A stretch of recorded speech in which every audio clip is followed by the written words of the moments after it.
Hey y'all, Bloodwing here, back to bring some grumpiness to your internet. And welcome back to Redneck Radio, the live stream where you get extra healthy side helping of chicken fried steak and gravy, mashed potatoes, and fresh from the garden green beans. Sounds good to me.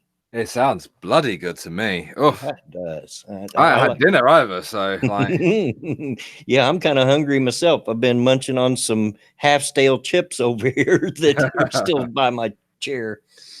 Nothing worse than soggy potato chips. Mm. Uh, so yeah, hey, I hope everybody's had a good couple of days since the last stream. And as you can see with me, as always, is Irate Bear. How are you, Bear? Don't sound too disappointed. And like, I'm just tired. You know that. I know. Sorry, excuse me. I'm wonderful. Thank you very much for asking, Mr. Wing. How are you, sir? Well, as I mentioned on Twitter earlier, I'm just having one of them days, which comes around at my age once in a while. You just feel old and you just feel tired. There's no real reason. I haven't done anything, and I'm not sick. I'm Mm. just tired. Just feeling my age is the way I usually put it. You'd feel better if you had a steak. Oh God, I can't remember the last time I had a steak.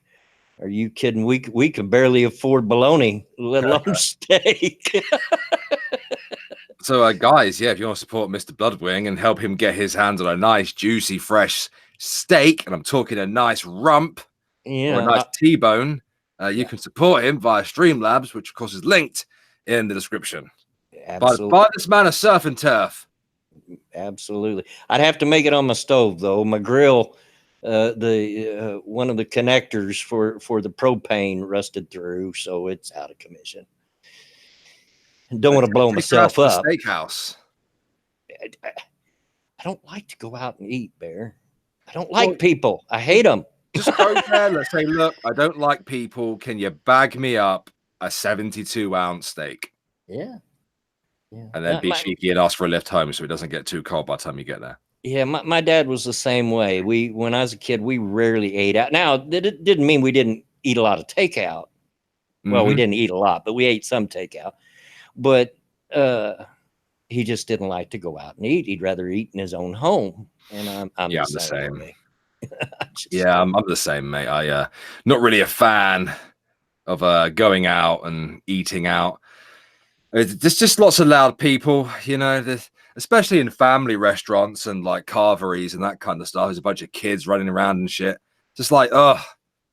Yeah, I don't mind that so much if the parents are at least making an effort to keep them corralled. Because I understand little kids are little kids and they're going to do stuff, but uh, yeah, as long as they're making an effort to corral him. What bothers me more than anything is now that I have very few teeth left, I often have to chew with my mouth open, and I feel like everybody's staring at me.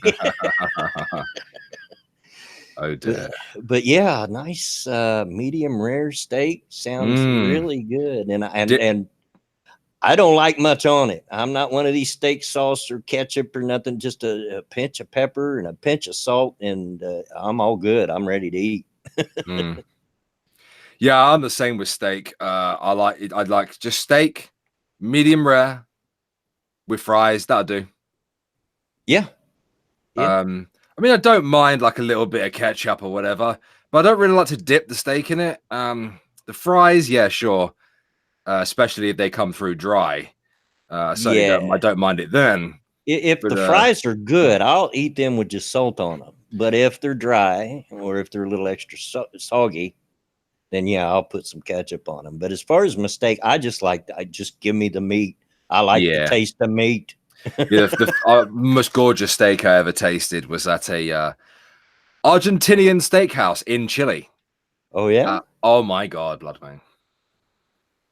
Like, Mm. yeah, you ever seen a group of men making food noises in a restaurant before? Oh yeah. Yeah. like, we all got like 72 ounces each. None of us touched the fries. And the Well, steak was we're all just like after oh. 72-ounce steak, of course, no fries. I mean, I'm a fatty, and I'd probably be pretty full after 72 ounces. What I liked about the restaurant is the fact that there was nobody in there, so it was just us lads. And they also had a grill that the customer could use. So if it was taking you a while to get through it, you could take your plate up to the grill and put your steak back on the grill to warm it back up again. I was like, If I was to go out and get one, I would probably go out. There's a steakhouse slash buffet chain here in Indiana that, and for the life of me, I can't think of the name of it. But we've got several of them. But their steaks really aren't bad, and like I said, it's buffet. So for one price, you can just keep filling your plate up with sides and stuff, you know. And it's a pretty good cheap place to get to get a not too bad steak. You know, not the best steak I've ever ate, but it for the price you pay for it, it's not bad. Okay. But wished I could remember the name of it. That's just my old man memory working there. If my Yeah. wife was awake sitting here, she'd be telling me what it was because it's one of her favorite places to eat. But no, I not love Ponderosa. It's bigger than that. Their restaurants are pretty good size. It's just cheap eating for families, is what it is. You know, you pay like 5, 6, or 7. I ain't been for a long time. Costs probably went up, but you pay a little flat fee. You get you a steak with that, and can go back to the buffet table as much as you want for sides and desserts and soups and all that stuff. It's Golden Corral. Thank you, Maddie. I'm gonna have a Thank you. food gasm in a moment. Yeah. Oof. And you can just go and be a fat sucker is what you can go do. Well, I love that. I love it. Like, yeah, woman. Sorry, excuse me. We haven't had our dinner yet, have we? No, I'm gonna cook in a bit. What we have? Are we having steak? No, We haven't got any steak, yeah, because we're just like blood. Yeah. we're some poor folk around these parts. Oh yeah. I'll just eat the cow. Just I'd love to be able to save me up enough money, because we've done this once in a while whenever we've had money, is go to one of the local butchers and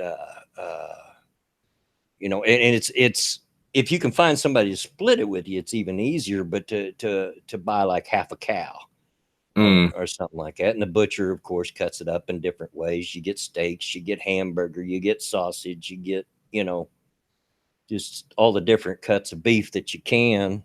yeah. But if you can find, like, sometimes we'll do this. We'll split the cost with my brother-in-law, and you know, like, he'll buy half and we'll buy half, and it's a little bit pricey, but according to what you get out of it and the quality of the cuts, it's a pretty good deal. Yeah, the missus often visits the local market because, as you know, I live in Cheshire, and there's a place called Beast and Castle, and they always have like meat markets, you know, where they have the vans and there's like tons and tons of meat you can buy there, and you can haggle with them and that kind of stuff. And sometimes she goes with her mum, and like she came back last time with, I don't know, 10 steaks. Yeah. Well, to be fair, they were all different sizes, but there was 10 of them, and you know, all of them were suitable, you know, for a meal. And she got all that for £10, 10 Great British pounds, which is a bargain. It's a freaking bargain. Because like, at least like 3 or 4 of those steaks, you'd get like in your local supermarket, like for one of them, at least £5 or more. Yeah, we've done that. Yeah, data is called a side of beef. We've done that a few times with a cow. We've done it a couple of times with deer. I have a cousin that likes to deer hunt every year, you know, because I'm not physically capable anymore. But he'll go deer hunting, and sometimes if he gets him a good sized buck, he'll take that to the butcher and split it with us. you Yeah, know, that's nice. and yeah, good deer or venison, whatever you want to call it. Ooh, that's good stuff too. I've never had it before. Oh, it's really good. Makes for some really lean hamburgers. Just Mm. uh the Batman having a go at you there. Says, Oh "Hi." yeah. He was being a bit of a knob jockey last night as well. It's no surprise. I mean, he is a Geordie. He barely speak English Is that anyway. what it He's, is? he's basically Scottish, so Mm. Hey, push button, don't sweat it. Better late than never, I always say. mm-hmm. Uh, so yeah, I don't have any real reason to be tired. I haven't done that much. Last night I wasn't up any later than I usually would be, but I sat up a little bit last night and done some voice recording for the next episode of Redneck Trek. And Mm-hmm. this morning, I didn't have much to do, and Twitter wasn't hopping very well. It was going real slow, so what wasn't hard to keep up with. So I decided to do a little bit of editing on it so that I've maybe can get it uploaded tonight and ready to premiere tomorrow. Speaking of which, I know I asked the chat. I think it was maybe the last time or maybe the time before, sometime this week. I asked what time limit on those videos that they would like, and it seemed the consensus was 20 minutes. I'm afraid this one's probably going to be another 15-minute one. I'm sorry, but that was where the good stopping place was on the footage that I had already recorded for gameplay. Mm-hmm. You have to pick a good stopping spot. You can't just cut it off in the middle of nowhere. So yeah, this one's going to be another 15, but that will probably be easier to make 20 minutes once I get it. I'm still in, believe it or not, I'm 3 episodes in with this. I'm still in the part of the game that they consider the training mission. Yeah. It's got one of the longest training missions of any MMO I ever played. But yeah, done that, and that's it. And watched some Netflix. That's always a good time. Yeah, catching back up on, and you're gonna make fun of me again because the way I say this, catching back up on Arrow. Arrow. Yeah, the TV show, the Arrow. Arrow. Mm-hmm. Okay. Like a bow and arrow. A bow and arrow. Uh-huh. Okay. Uh-huh. Not a bow and arrow, no. Yeah. Speaking of voiceovers and voice acting, I started the first module of one of the 3 courses that were bought for me for voice over acting. Yeah, I've seen a little bit of something about that. Yeah. Yeah, one of my subscribers. I don't know if she's here or not today, but if she is, thank you once again. I really, really appreciate it. She as soon as she heard me express my dreams, she basically, she's forcing me. She's like, right, I'm going to buy these courses for you. And I was like, no, I'll do it. She's like, no, too late. Next thing you know, I started getting emails saying, oh, this course has been purchased for you by so-and-so. So, so I started doing that today actually. And I'll be continuing with the course after the stream. Yeah. Thank you, Batman, for the donation. Bloodwing, what's a bow and arrow? Yeah. You can pick on my redneck accent all you want, you freaking Englishman. Can't understand a word you say. You know did a that, stream right? with an Englishman. Yeah, but I can understand you. Yeah, that's because he's actually Scottish. And he keeps calling me Drunkle's bitch. I don't know why. But yeah. And earlier you made a comment, and I will answer. Have you found out how to use alternate weapon fire? But yeah, the game footage that you all are watching was recorded like a month ago. I sat and recorded like 2 hours worth in one sitting, and I'm just going back and putting voiceover over it. So you will notice, because it's the first time I was playing, or the first time I got back. I used to play it some time ago, and I just forgot everything. you will notice I'm pretty bad at it. And you'll see some spots in this episode too where I'm pretty lousy. But yeah, I'm much better than that now. Just bear in mind that the footage you're watching is about a month old. So Okay. I have gotten better. Speaking of, well, you're basically creating a machinima, aren't you? Pretty much. And in fact, that's been some of the comments on it, that it reminded them of the old machinima stuff. Yeah. Like red versus blue, Neebs gaming stuff. Yeah. It makes me wonder, are you doing what they do? Because they don't script, do they? No. Now this episode, and you may notice the difference. I did try something a little different at the advice of J Kid. I didn't make I did make a script, but it isn't really a script. I went through the footage that I knew I was going to use for this episode, and where I would have stopped and recorded a voiceover right away. Instead of doing that, I wrote down what I knew I was going to say, so that when I come back and read it, if I'm reading it like that, then it cuts down for me on a lot of the stuttering and my brain getting ahead of my tongue kind of thing. So it's not like I sat and thought and made up. I took my first thoughts like I would normally if I was just recording it off the cuff, and I just wrote it down. Yeah. And come back and read it as I wrote it down. But we'll see how this works. It's a work in progress. I'm trying to make it the best it can be, and maybe I'm shooting for the stars, but I'm kind of hoping this becomes a thing. I mean, this is known within my circle of friends, and and all that. I'd like to see it grow beyond that. Like get out there. I have no disillusions of becoming the next PewDiePie by any means, or even the next Neebs Gaming. But I would like to reach out and reach more of an audience maybe with it. And I really enjoy doing it. I have a blast doing it.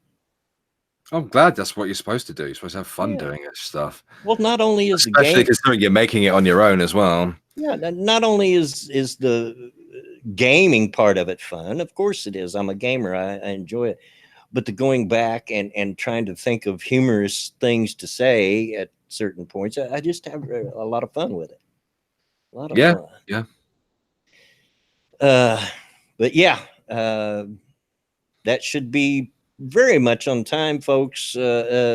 Tomorrow at I'll probably shoot for a 5:30 Eastern Standard Time premiere again, just like last week. That seems to be a good middle of the road time for everybody's time frame. Not too late for y'all over there in the UK, Bear. Not too early for them over here in the US. So. Yeah. Oh, good. I can hear Michael Jackson music now. I can't tell where that's coming from, though. Well, I don't know if the chat can hear it or not. I can't hear it, but that's because I have my own neighborhood noises here where I'm at. So I can't tell if it's coming from my own house or if it's coming from across the street. I mean, they were blasting the music earlier. Well, I don't know. But yeah, it could be worse, depending on what song by Michael Jackson they're playing. I like some Michael Jackson. I actually used to own the Thriller album, believe it's it Billie or Jean. not. Well, that's a good song. It's off the Thriller. It's a good song, but I don't want you to get a copyright claim. Yeah. But yeah, I started the course earlier. It made me think I should be doing more than just the courses. Mm-hmm. I specifically yesterday I specifically created a playlist on Irate Alex that would act as a kind of massive demo reel, or rather a voice acting resume, which included a few Lord Bear videos, included the video that Manic Idiot and myself worked on together, where I played like a psychopath, like a split personality type of character. It also included the sports commentary I did for the Gloucestershire cheese race, and it also included the Lord Bear Does Fallout episodes. Mm-hmm. As are all examples of things that I've done in terms of voice acting. And I was thinking about making at least something along the lines of my own series in terms of maybe a machinima or just something. I don't know. Probably not a machinima. There's too much stuff that I get really aggravated about. Yeah. With that, if I do decide to create a new machinima series, I'll have to go and learn how to do new editing, which I do want to do anyway. But there are things that I want to be able to do that Ada Hop does. Yeah. With specifically with audio, that could really improve it. Well, he's, in my opinion, one of the best gaming editors I've ever seen. You can always tell. And they have different editors. We're talking about Neebs Gaming, folks. Oh, yeah, they have two, don't they? Yeah. You've got. In fact, if you watch the most recent upload today from Arc, they have their other editor. Oh, and his name just went right out my head.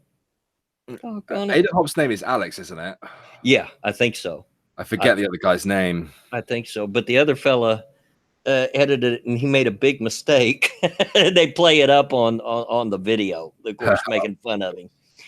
But Ada Hop, in particular, you can always tell the ones he edits it, even if you don't see that he's the one, because you can just tell, you know. Yeah, it's the other way round, really, with Ada Hop, that he's making fun of them. Yeah.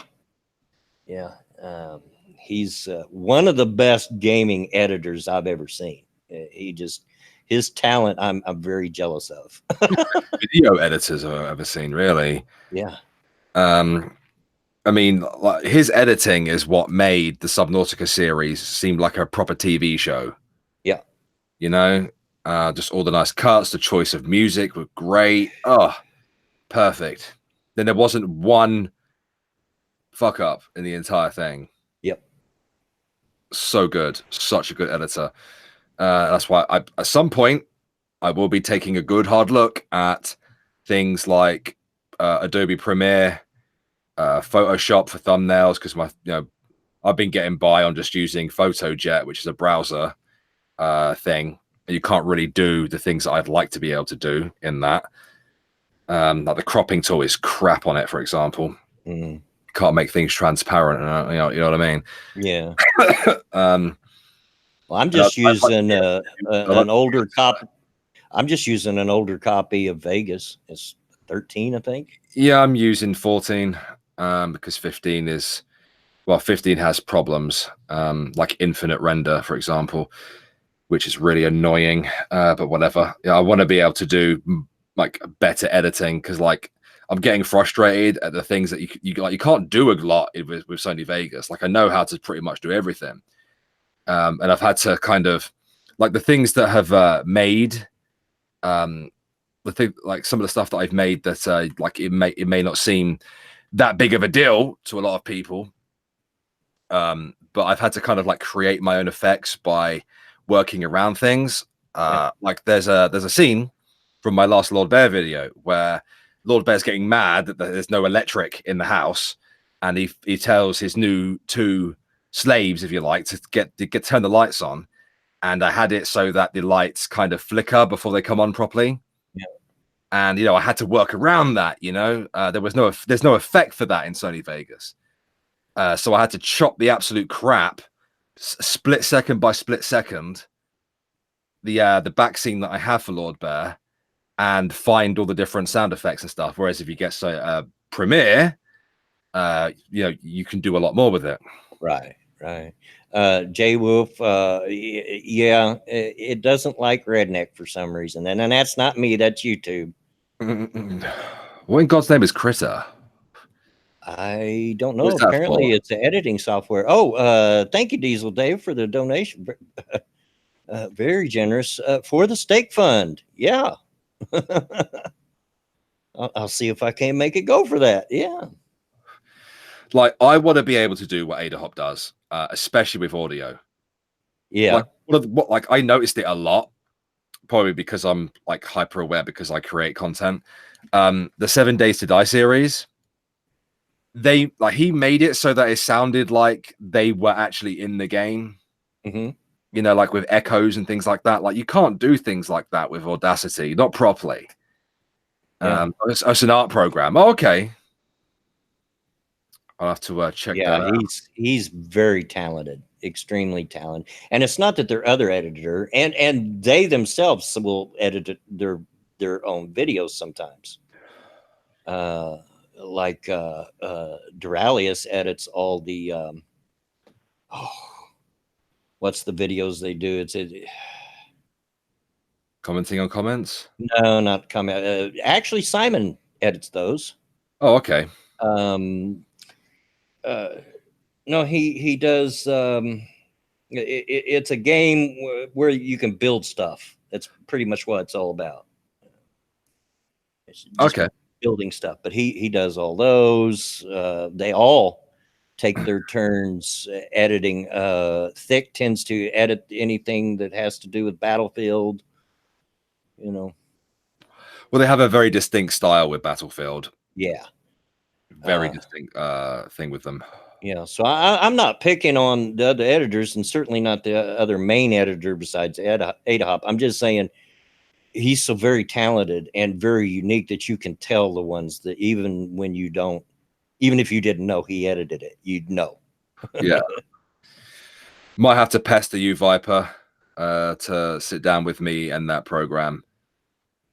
Just so I can do the basic stuff to begin with. I mean, I can work out everything after that, you know. And I appreciate Right Wing BDSM guy reaching out there saying he could help with Adobe Premiere. I need to look into it. I don't think I'll be getting it today. I'll probably end up getting it next week and then start messing with it. But yeah, I like the ideas that people are presenting to me in the chat there about building my portfolio, if you will. But one day I will restart and recreate a Machinima series. I'll write up a full storyboard for the lot of it, and I'll have other people involved. Yeah. Good afternoon, Michael Weiner. Yeah, when I seen that, and I just seen a little snippets of it on Twitter, you talking about it, I thought that was a good thing for you because you do seem to have a talent for voices. As opposed to me. This is the only voice I can do. Well, no, voice acting isn't just about being able to do other voices. Yeah. You've got to be able to, you know, show emotion and things like that. And I've had people reach out and send me tips and stuff, which is awesome. So I appreciate that, guys. You'll seem very willing to get involved and help me out. That's awesome. That's a real sign of community right there. My voice tends to lend itself to storytelling. I agree. I do have a knack for that. And if I concentrate, I can cut down the redneck accent just a little bit. So it's not so. Yeah. And of course, on the same, like I do on Redneck Trek, I can turn it up several notches as well. as suits. But yeah.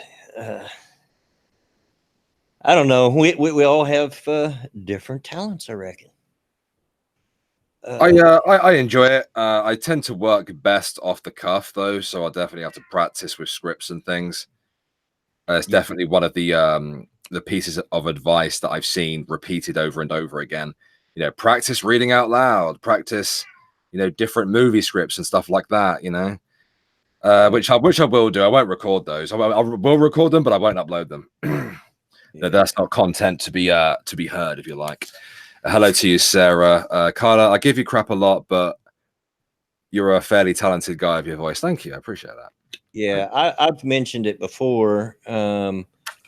You know, my regular content or the content that my channel used to be full of, almost all of that's off the cuff because it seems to work best for me, and it works well in those.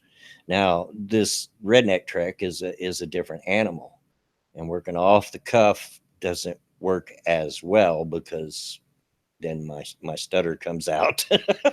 Well, I'm the same, mate. I'm actually genuinely the same. You know how bad I stutter. Yeah. It's just that when I did the Lord Bear Fallout thing and when I did the Gloucestershire cheese race, yeah, I just with the Gloucestershire cheese race, I just did it all in one go. There was Like I didn't have to cut out any of the audio for that at all. Obviously that I did have to edit the video, but the Fallout stuff, I was doing it as I was playing it. You know? Right. It's And in that situation, that's kind of the way I would go back and look at the game footage while the game footage is playing. Then I'm trying to record voiceover to match, you know, and so that's different than doing like a response video where I do have an idea what I want to say, but you can, you know, pause it, say what you want, you know, and then go on. yeah. It just seems to work differently for me. Going off the cup on those type of videos works. With the machinima type stuff, maybe not so much. Now It depends on the game. Yeah, in my opinion. Now some of my content, if you look deep in my content, if you all have done that, I have some historical videos which are not perfectly scripted out, but I do write out a script outline so that I stay on topic for those. And the one feature that I did, World War ZJW, was completely scripted. Yeah, I had to on that. yeah. Can you hear that music? I cannot, but like I said, I've got my own noises here that I'm putting up with. We got the neighborhood noises. And I'm only about 10 feet from my furnace, and the air conditioner's running, and the furnace, you know, it uses the furnace to blow it out. And so got that noise. Could anyone in the chat hear the thumping music from my end? I'd really like to know, because if it is, if it's coming from my house, then I'll go tell them to turn that shit down. Yeah, I've been brainstorming a new character for Irate Alex to kind of complement Lord Bear, not to be in Lord Bear videos, but to have their own thing. This is kind of break apart and obviously increase my repertoire of voice acting. They're saying they don't hear it. No one can hear it. Okay, that's fair enough. That's good. That's very good. That tells me my microphone is doing its job, being an omnidirectional mic. I had this idea, and I'm really torn between two characters. Okay, real quick. Kyler, yes, I need an outline to stay on topic when talking about history, because if I get to talking about history, I will go all over the place. I still say you should do a history channel. Yeah, I might. I might. My goal for my channel right now is I want to. I don't really want to change it. I'll still do the same kind of stuff that I've done before from time to time, but I do want to make it more of a variety channel. A little bit of this, and a little bit of that, and you got my live streams thrown in there, and I just have it in my head that can work, and will work well with my little, you know, bit of creativity that I have. Yeah. And that way I won't feel like I'm just sucked into just one little corner of what I'm supposed to do. Well, I still say you should have a separate channel for history. Yeah, if I did the history as a rule, I would have to make a separate channel for that. Thank you, the Batman, for the donation. Maybe you should make a Chav character, Irate Bear. Yeah, I had that mentioned to me today, but no. And I say that because the vast majority of my audience is American, and Americans won't get it. The vast majority of both of my audiences from both Irate Bear, Irate Alex are both mostly American. British usually comes second, and then it's Canadian. And a Chavy character, it just wouldn't make sense. So yeah, and see right there, you have it. You got Sarah saying, "What's a chav?" Exactly. And you know, it's like sometimes when I've been on Ghost Poo streams with you, and we've had Drunkle on here before. When you two get to going off, oh yeah, sorry, which is very enjoyable. But would you get to going off? I find myself going, I have no idea what they're talking about. I'm laughing, but I have no idea. Yeah, we're very British-centric in our humor. As much in common as Brits and American do have, there's also a lot of things that aren't so in common. Hmm. Hmm.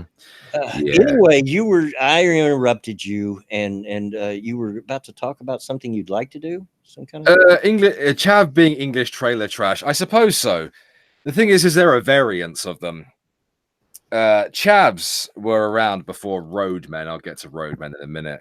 Chavs are like, you've probably seen some stuff from British TV before where fucking bike. Oh my god. You've probably seen things from British TV before.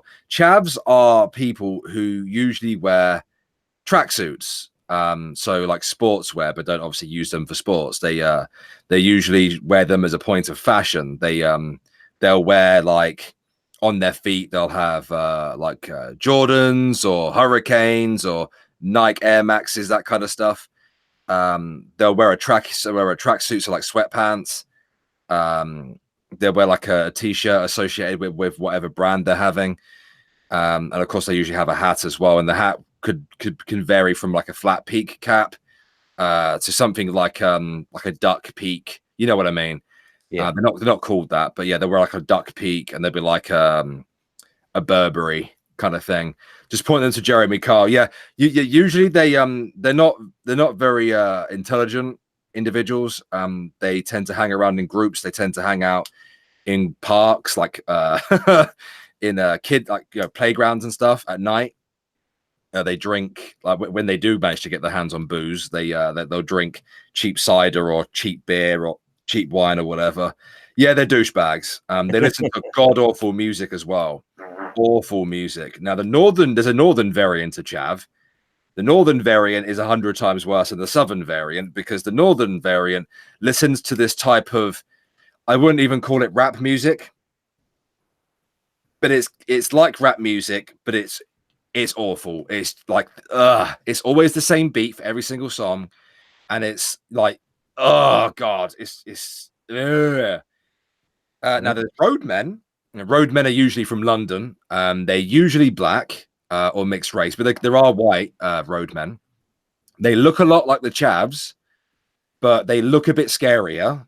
They listen to grime music. No, Perfectly Fair Delusions. The Northern chavs, that's not grime they're listening to. It's this weird northern kind of like dance music that has rapping over the top of it. It's god awful. Think Wigan Pier. Think Wigan Pier stuff. Yeah, the roadmen are a lot worse because they're the ones who tend to get a bit violent, and the ones who are involved in gangs and stuff. They all wear flat peak caps. They tend to walk around in black and stuff like that. They wear tracksuits as well, but they are worse generally. They have a very specific way of talking as well. They will all purposely lower the tone of their voice, and they'll say blood a lot. Like they'll use a lot of Caribbean colloquialisms, if you know what I mean. Yeah, they'll use a lot of that. Like a lot of their culture is based on like West Indies culture, but it's kind of been, I don't know what the word would be. It's like they combined it with chav. Gotcha. They're the ones who tend to get a bit stabby. They tend to get a little bit stabby, huh? Yeah, and they actually are a little bit smarter than chavs as well, usually, in my experience, anyway. But yeah, they're the ones going around shanking people for the most part. There are obviously other groups of people that are doing that kind of stuff, but yeah, it's them. Many of you may have seen that video of loads of people attacking that bus and the police in London.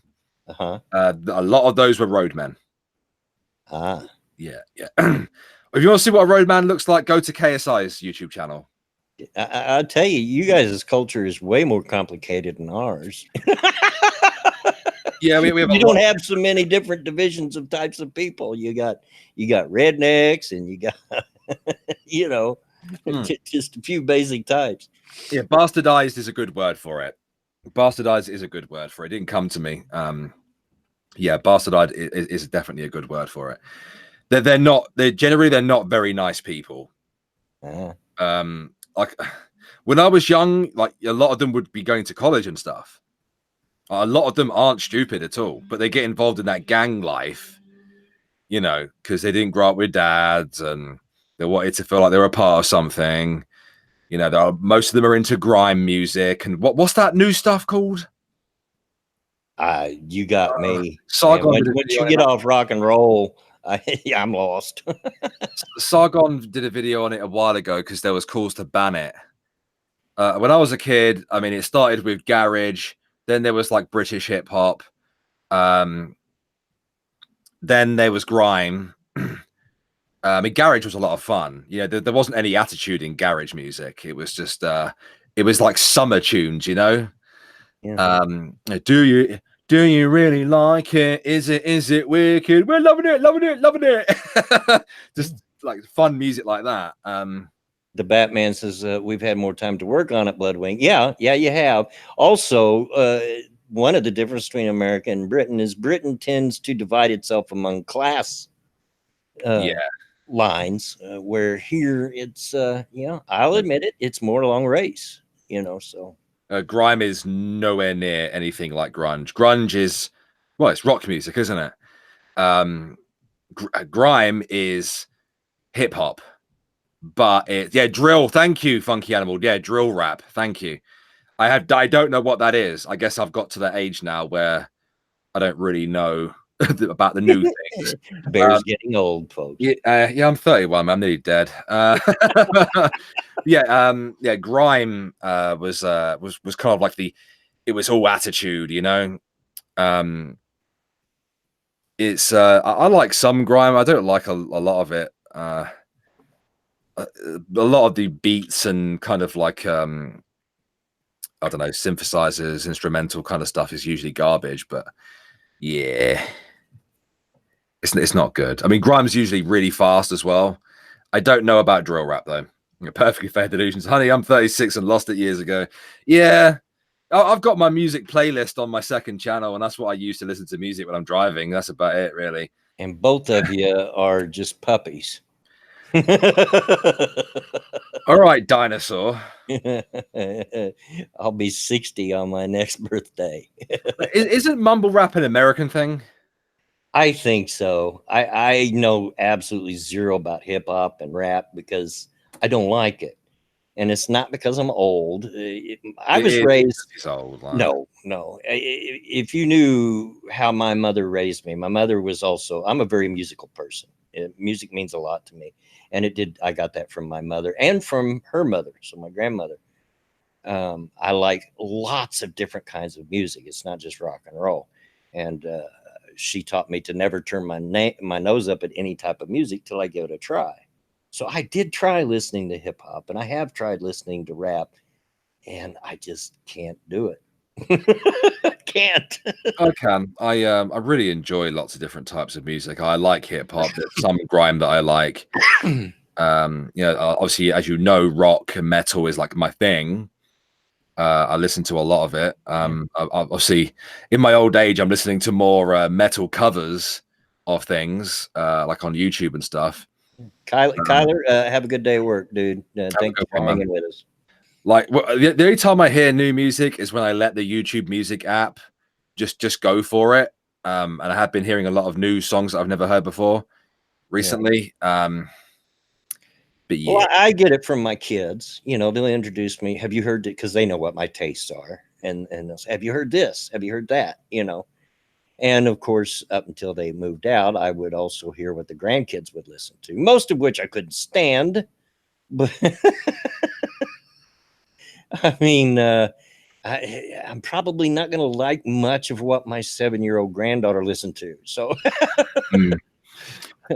Push Button asks an awesome question, Bloodwing. He says, "All right, Bet, I'm going to be 40 in a couple of weeks. Oh, the big 40.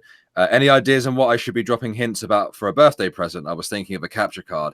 I assume you mean like an Elgato. Those are usually quite expensive. So if the family's going to get you a gift, I hope that they've got the shekels to purchase one of those. Yeah. You know what I would like? I'd like a brand new green screen.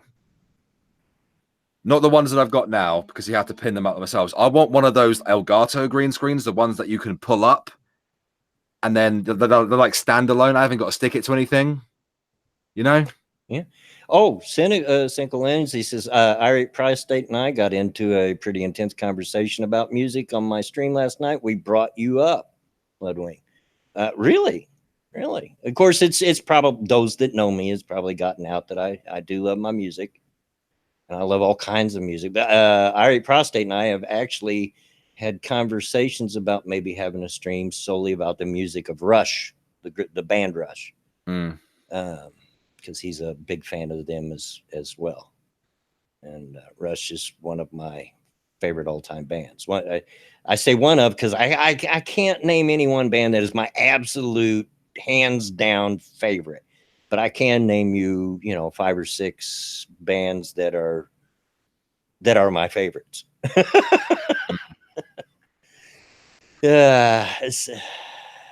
Speak for yourself, Functional. I know lots of people that like Rush, and yeah, nice try. But well, yeah, Batman. That's all good. Rush is considered prog rock, and prog rock is an acquired taste. It's not for everybody. It's very, how would I put it? Busy music. A lot going on in prog rock.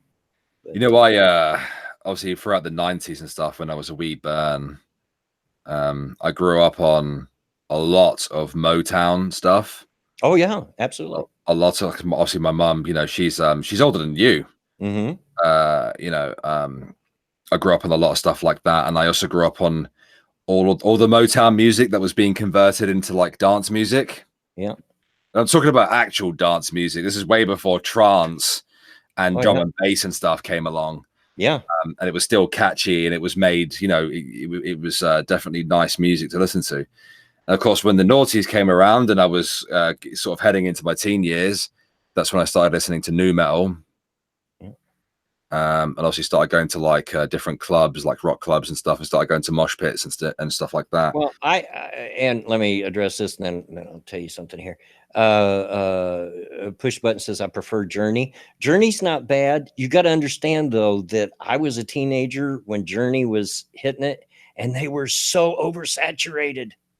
All the women loved Journey. Throw their panties on the stage and all that, and it was so oversaturated that a lot of us male individuals kind of like gave it a pass, like it's kind of like, for me, it's like John Cougar Mellencamp. Now I like John Cougar Mellencamp's music, but if you didn't know, he's an Indiana boy, so his stuff gets played here a lot. You could tune into any classical rock station, guaranteed you're going to hear at least one John Cougar Mellencamp song within every hour. It just, because he's a hometown boy.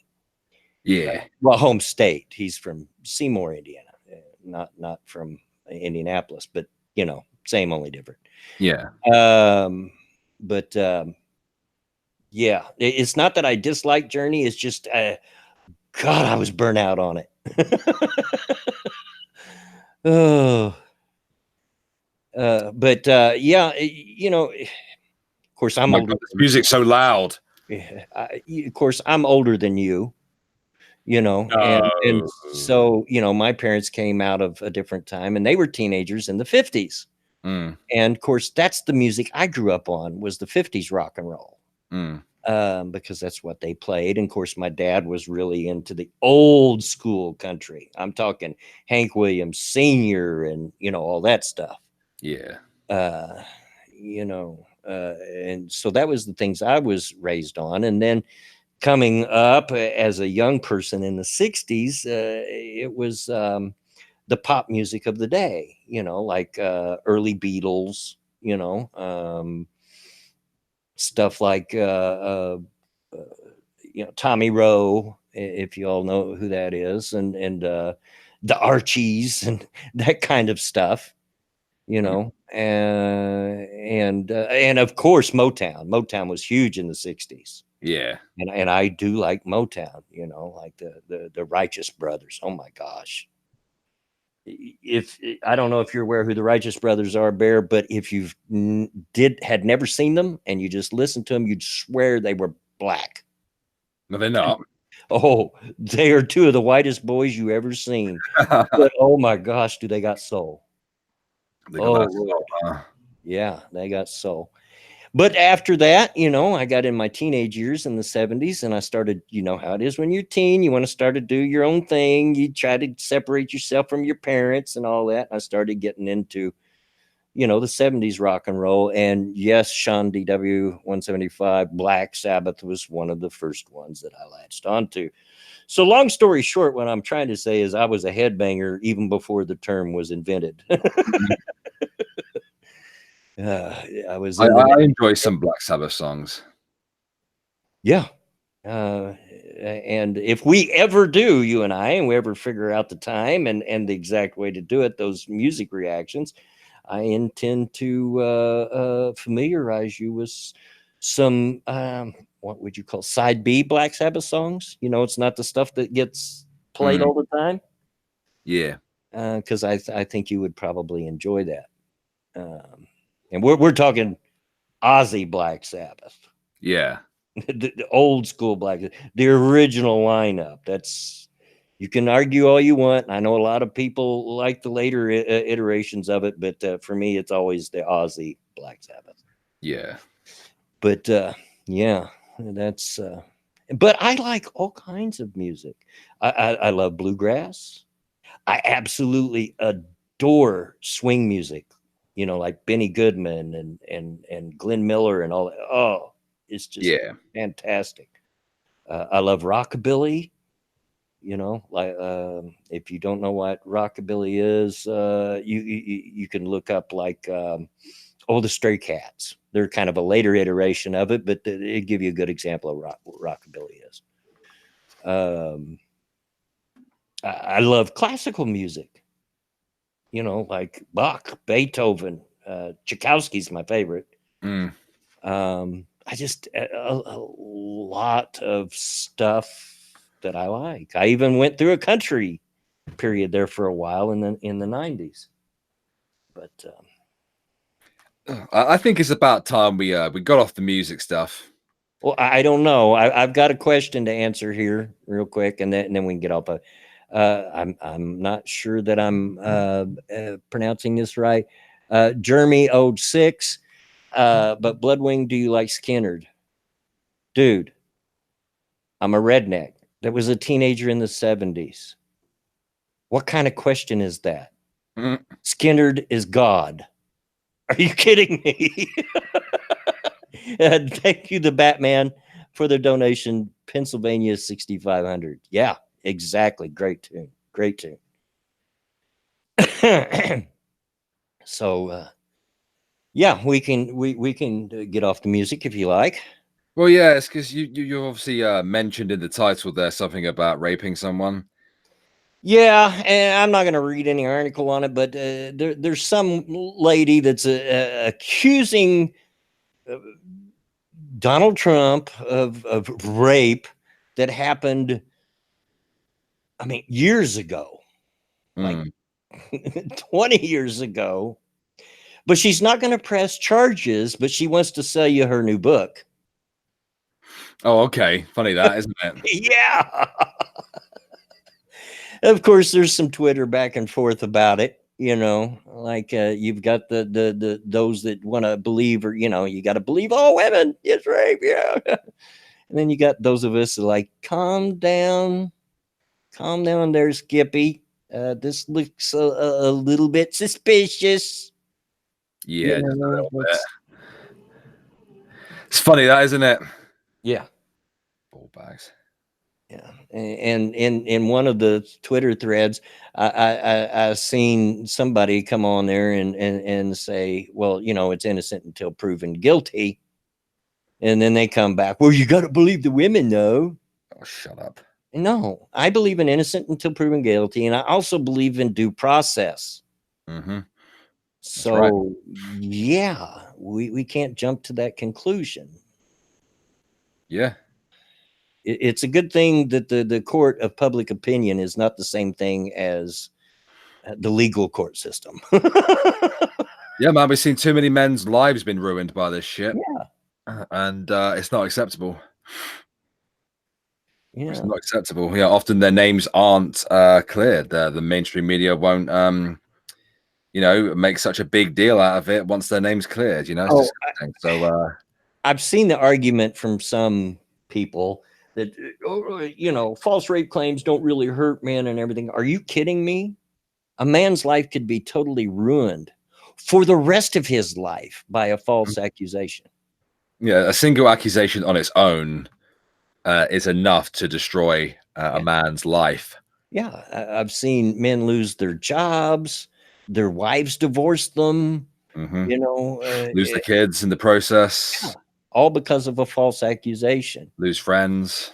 And if you think that I'm just going to be myself for a moment, mate. Sorry. all right, and if you think that the just because the truth comes out later, it's all good, it's not. By then, the harm's already done.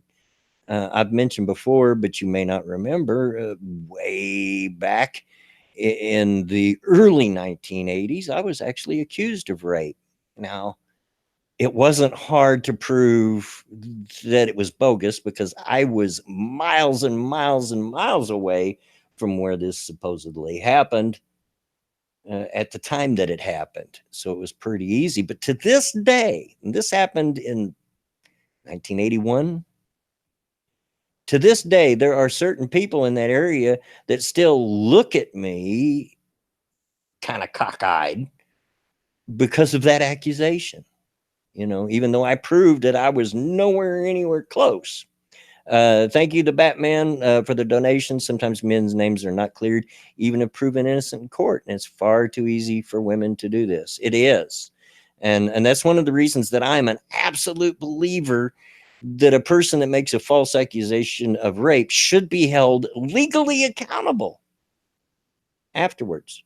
There ought to be charges of some sort. Completely agree. Yeah. It should be.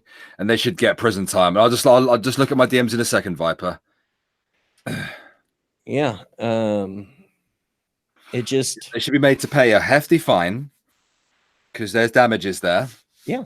Serious damages. Men often lose their jobs, divorce and stuff like that. That could result in massive financial losses.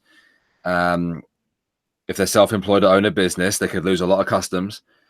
So yeah, they should have to pay out a huge amount of money to cover those costs, and they should do jail time as well. Yeah. Check your logic. Yeah, absolutely. You can use my story in your upcoming video. Yeah. I mean, it was just it was easy to prove my innocence, and it happened to be a girl that I was dating at the time. What I didn't know is she was loco crazy. I mean, absolutely loco crazy when I started dating her. But yeah, she accused me of sneaking in her window at night and raping her. And I was nowhere close. And it was easy to prove. I had an alibi. I was several miles away when the supposed rape happened. But to this day, even though I proved it very quickly after the accusation, that it wasn't me, I didn't do it. There are still people from that area. It happened in Kentucky. There are still some people from that era that don't quite believe it, and they look at me really funny whenever they see me. It's it can cause a lot of damage, these false accusations. Now, speaking of which, Viper sent me an article that pertains to this very thing that we're the very topic that we're talking about right now. Yeah. Before we get to that, Ryan Rollins, Bloodwing, your bladder is showing great strength today. Yeah, funny you say that because I gotta go. But whilst you're away, I'll start reading this, mate. Alrighty. All right. So thank you very much, Viper, for sending this to me. It's an article from CNN. Men are suing women who accuse them of harassment. Will it stop others from speaking out? Really, CNN? That's the first thing. That's the way you're going to look at it. Imagine my shock. A series of high-profile defamation cases have been brought against women in response to the outpouring of sexual misconduct allegations in the wake of Me Too. Good. And women's rights activists say they could have a chilling effect on the movement's future. Yeah, good. I don't care. You don't give a shit about men. You don't care the fact that a single accusation could destroy a man's life to the point where either A, he could kill himself in the process, because let's face it, guys, when your whole life falls to fucking pieces, like, you know, that's enough to drive a lot of people over the freaking edge, and you put a bloody barrel down their throat and shoot their bloody head off, you know, or, you know, somebody could kill them, you know, or obviously there's all the other stuff as well, you know, losing your job, losing your friends, losing your family, losing your kids, losing your job. If you own a business, losing your job, losing the business, you know, losing your employees, losing massive amounts of money, going completely bankrupt. They don't give a shit about men. The fucking assholes, man. Pisses me off. Oh, my Me Too movement could fall to pieces. Fuck you. Fuck you, man. I could give a shit about these fucking sluts. They had the cheek and the audacity to make false rape allegations against a man because they didn't like them, because that man didn't do something that they wanted to or something, or because that man left them. And they decided to have extreme spite and rip into a fucking man's life, tearing it apart in the process. Go fuck yourself. I don't give a shit about your fucking crappy movement, which is nothing but a fucking massive witch hunt anyway. Last week, Sandra Muller, the woman who started France's version of #MeToo, appeared in a Paris court where she faced a defamation lawsuit brought by the man she accused of making lewd comments about her. In October 2017, just days before the #MeToo hashtag went viral in the wake of allegations made against disgraced film producer Harvey Weinstein, Muller, a French journalist, shared her own story on Twitter using the hashtag balance. Oh, this is French, which roughly translates to squeal on your pig. Which is even fucking worse. Muller's alleged that Eric Brion, a senior French television producer, had humiliated her by saying, "You have big breasts. You are my type of woman. I will make you orgasm all night." It's a bit on the nose. Woman who started France's Me Too campaign faces lawsuit by a man she accused. Her story soon inspired thousands of others to share their experiences of sexual harassment and assault, catapulting France's national discourse on sexualized violence into the global spotlight. In a public apology published by the French daily Le Monde in December 2017, Brion admitted he had made those comments. That's not sexual assault, though, is it? Why is this even a thing? It's not even, what the fuck? Muller, whatever, saying they had made inappropriate remarks to her very late at night during a drink-fueled cocktail party evening. Oh, so we said it drunk. Well, you know, but I did it only once. He didn't fucking finger you, though, did he? You fucking... Oh, my God. This is pathetic. In court last week, Brion once again admitted that he had said those words to Muller, adding that he had sent her an apology text message but didn't get an answer the following day. He added that Muller's violence against me has never stopped. Violence? Text messages are violence, people. Threatening to make you orgasm all night, that's violence. Yep. While he has said he regretted his words, you know what, right? I'm gonna show what these bitches. I'm gonna show these bitches what violence looks like. I'm gonna run up to them and titty twist them, and then kick them square in the minge. In January 2018, Brion announced he would sue Muller for defamation, asking for 50,000 euros, monopoly money. That's $55,000 in damages and 10,000 pounds. So 10,000 euros worth of legal fees. While Brion admitted he had made inappropriate comments to Muller, his lawyer, Marie Bougaberry, told CNN the reason they filed a defamation suit was because Muller had accused him of sexual harassment at work. This is defamatory because we can't blame a man for making himself guilty of an offense when that's absolutely not the case. Muller, who had recently been honored as a silence breaker and the Person of the Year by Time magazine, said at the time that she was surprised by Brion's change of strategy. Writing on her Facebook page, Muller said the hashtag version of Me Too movement has inspired victims to speak out and has shed light on a real social problem that is still such a taboo. You know, I seen some shit today on Twitter about men being all rapists, and that we all need to change. Yeah, because you know, all men are rapists, and Yeah, if they catch you alone, they'll rape you. You know, we ought to make it illegal. yeah, we should make rape illegal, guys. I think that will help stop it. Yeah, right. Look, people, even rapists know that it's wrong. They just don't care. Mm-hmm. It's almost as if they're going to do it anyway. Yeah. Morons. They really are. Yep. Yep. Yep, they are. And of course, this is nothing new. The last few years we've seen this over and over. It pops up. And, Yeah, I don't want to read any more of that article. It just makes me really mad. yeah, I mean, there's a group of people out there that honestly, they believe that all men are rapists, and there's a rape culture, where we make it all right to rape. If you want to live with that idea and that ideology in your head, and you want to live with that fear, well, I don't know what to say to you. Yeah. Well, it kind of goes with I seen a tweet. I think it was yesterday, and I don't remember who it was. It wasn't somebody I recognized. Asked any non-male, cis hetero male, if you what precautions do you take if you walk alone at night? Oh God. So, like, the implication was that a cis het male doesn't have to take any precautions. Yeah, I know.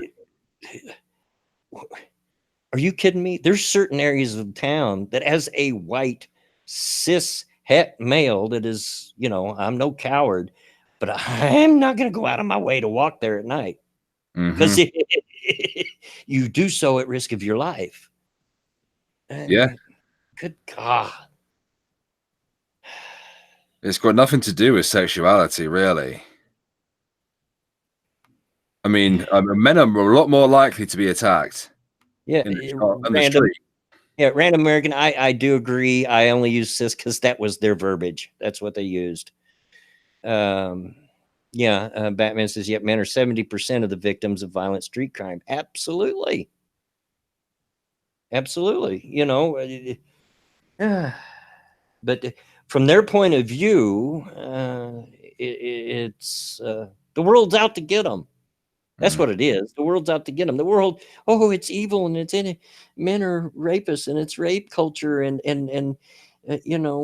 gay bashing, and transgenders dying, and oh Lord, folks, if you live your life like that, I'm sorry for you, because you're living it every minute of your life scared. Can't live like that. Nope, you can't. You can't live life scared, man. You never get anything done. Nothing. Anyway, that's one rant out of the way. I don't get the gays that are like that. It's just you've never experienced a hate crime. Shut up. No. Has there been a time where gay bashing was a thing? Yes. Are there areas of the country, or probably, of course there is, of the world. Try going into a Middle Eastern country and be gay. But yeah, let's say in the Western society, are there areas that might still gay bash? Yeah, I'd be stupid to say they wouldn't, but yeah, the world's changed a lot. And unless you're being overly overt about your gayness, nobody's going to know anyway. Yeah.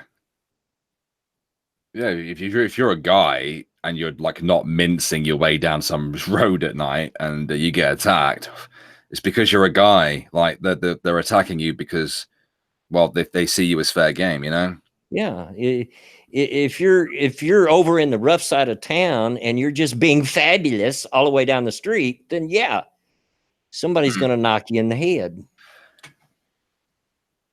But yeah, I know right here in Indianapolis that there's areas not far from where I live that if it doesn't matter whether you're gay or normal or whatever, if you're white. Oh, don't say that, mate. You don't want to walk there. Don't use the word normal. Yeah. I seen something today, and it was some research company. I can't remember exactly what it was about, but they had to apologize because they referred to the gays as abnormal. And I'm like, what else are you supposed to refer to them as? It ain't fucking normal. Yeah. Like, the opposite of normal is abnormal. What else are you supposed to say? Yeah. Like, the majority of people especially in well, humanity are heterosexual. Like, Yeah. what are you supposed to say? Diesel Dave says he carries a knife and a tire buddy, which I know what he's talking about. It's a little wooden club with a metal band around the end of it. You use it to check your truck tires. You smack the tire to check the tire pressure to see that they're up. And thankfully I do. On 3 separate occasions, the dude has climbed into my truck in the middle of the night. Yeah, I get you. Back in the late 80s, when I was living in Southern California, I hitchhiked everywhere I went. I hitchhiked to work, I hitchhiked home, hitchhiked everywhere I went. And I carried a pretty good sized knife all the time, because it's a dangerous thing to do, hitchhiking. Yeah.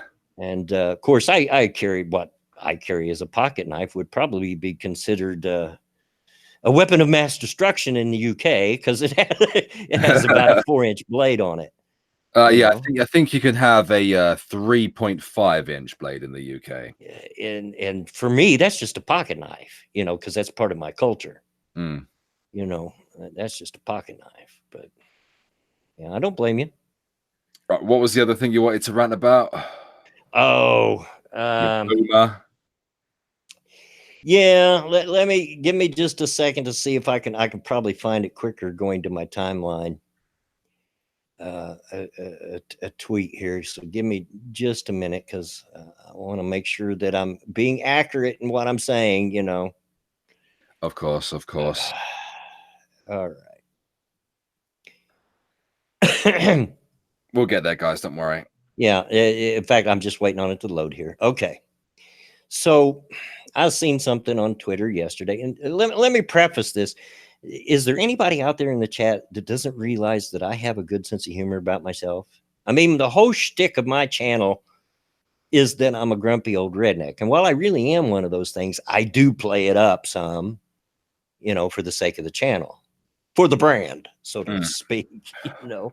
If you make a joke about my age or my being a redneck or whatever, I'm just as likely to join in with you and help you make fun of me. I'm not thin-skinned. Joke all you want. But I seen something yesterday on Twitter. It's not jokes that bother me, but being dishonest bugs the crap out of me. I don't like dishonesty. Now, you all probably know who Lauren Chen is, and if you don't, she's better known as Roaming Millennial. And I usually don't go after her, I kind of let her be, And as Bear and I were talking before the stream, I understand that she's quite young. She's very young, so I give her a little bit of the benefit of the doubt of some of the things she says sometimes, because she's young. But this kind of stuck in my craw. She quote tweeted a tweet that went to her: "Why do you insist on calling people boomers? It's meant to degrade and insult a group of people, which is what you always preach about." And Lauren comes back with, "Boomer is not necessarily an age, it's a mindset. Boomer memes don't need to literally be made by baby boomers born between 1946 and 1964. And my reply to that was, "I'm not offended here. By all means, make your jokes." And I wouldn't usually have a go at Lauren, but to claim this trend is not derogatory to legit boomers like myself is dishonest. If you're going to make jokes, at least be honest about it. And that's what aggravates. I don't care about the whole trend to making boomer memes and I get it, but to say that it doesn't have anything to do with actual baby boomers, because that's why they're calling them boomers. The joke is they're claiming that people of my age don't know how to use technology and we don't understand memes. So at least own it. Don't be dishonest about it. If you're going to make a joke about a certain group of people, which she's doing, and anybody that uses the boomer meme is making a joke about a certain group of people. Well, that's fine and dandy. You do that, and I'll probably laugh with you. But at least own it. My gosh. Short rant, but yeah, that was on my mind. Oh, fair enough, mate. It's fair enough. Yeah, well, like you said before, I know you've made that joke, and a lot of people here in the chat have probably made that joke. And I'm not saying don't make that joke. Mhm. You know, whatever joke you find funny, you go ahead. You know, you go ahead and make it. It's not about the joke. I don't care about that. I'm too thick-skinned for that to bother me. But at least be honest about it. Don't try to, when you're called out, because that's what happened there. She was called out, pointing out some duplicity on her part about how she talks about not picking on certain groups of people, but she makes boomer memes. Mm. Oh, wow. She is young. Yeah. She's actually, well, she's not that much younger than me, but she's 25. Oh, so she's a little older than I thought she was, but yeah, still pretty young. Yeah, she's younger. She's younger than I thought she was a little bit older. I thought she was maybe my age, but she's not. Yeah, she was born in 1995, 7 years after me. Yeah. But, she was being called out for being duplicitous, and she tried to brush it off like, oh, no, that's not what I mean when I make boomer memes anyway. Because it doesn't have to be that group of people. Well, the whole reason you're calling these other people boomers is because you laugh at people of my generation because you think that they're clueless about the internet and memes, which is not true, by the way. Mm-hmm. That's just a perception. I know plenty of people that are boomers that could run circles around a lot of millennials on the internet. Myself, you've got Confirmed Skepta. Bloodwing watches Know Your Meme. Yeah. You got Skepta, you've got Prospero. There's plenty of people, we just tend to be quiet, Mm-hmm. It's not the jokes that bother me. It's the dishonesty, by not owning up that, yeah, okay, that's what for me, she would have been better off saying, well, yeah, you're right, I do, but it's funny. And I wouldn't have had a problem. Yeah. Yeah. She does tend to get quite defensive, but I understand why she gets like that because Yeah. I've been getting more and more like it recently. And she must get it way worse than what I do, but because obviously she works with Ben Shapiro and does the CRTV stuff, and she's a much bigger creator than me. Yeah. But over the last 3 years, I've had a lot of people just come at me, with gotchas, just screeching at me and stuff. And she must get it way worse, and she probably gets a very defensive over it quite a lot, to be honest with you. Now, if you're going to, I'm not going to say that I understand every meme I say, because folks, honestly, there's some memes I see that they make zero sense. I don't get it, but I do get most of them. I'm not stupid just because I was born before 1964, Mm-hmm. And let's not forget, it was the boomers that invented the internet. It was the boomer generation that come up with the first memes way back when. So to say that all boomers, it's a misnomer, but I get it. Every generation picks on the generation before them and laugh at them. My generation did it. Mm-hmm. Back in in the 80s, when electronics really started taking off, digital electronics. And you had things like VCRs and microwaves and stuff that started becoming more and more common. We joked about our older generation, and the common joke was, in their house, all the clocks flash 12. The implication meaning they didn't know how to set them, so they just let them flash. I bet you had the same argument with them as you and Ranting Monkey have been having with me. Microwaving goddamn tea, just like you don't do it, you animals. No, that's an American British thing for the most part, I think. There, no, my mom, when I remember the first microwave we got, God, that thing was massive. The inside of it was small, but because the technology hadn't been perfected yet, the whole thing was huge, right? And heavy. Oh my God, it was heavy. But even though we had a microwave and it was handy, Mom still cooked things pretty much the old-fashioned way on a stove or in the oven. But Yeah. yeah, anyway, I mean, it's not a big deal, and I'm not saying go pick on roaming or that I'm having a problem with roaming. Not at all. It's just I have issues with duplicity, with dishonesty, and I just found that response being completely dishonest. I just really did. Maybe I'm wrong. Maybe I'm taking it wrong, but that's the way it struck me. Yeah, I get it. She's probably be just being defensive and took it as a gotcha attempt. Yeah. Yeah. Thank you to Batman for the donation. The old joke that every VCR came with a 6-year-old to set the timer, Bloodwing. Exactly. And every generation makes jokes and picks at their older generation, the generation older than them. We did it. I bet my parents did it. It's nothing new. Yeah. It's nothing new. I honestly, I don't take it personally. I'm proud to be a boomer. My generation done a heck of a lot. They accomplished a lot. Yeah, they get the blame for a lot of stuff, but we done an awful lot. We put men on the moon, the whole space thing. Yeah. We've done a whole lot. It'll be interesting to sit back and see what the current generation does as they age. What, millennials?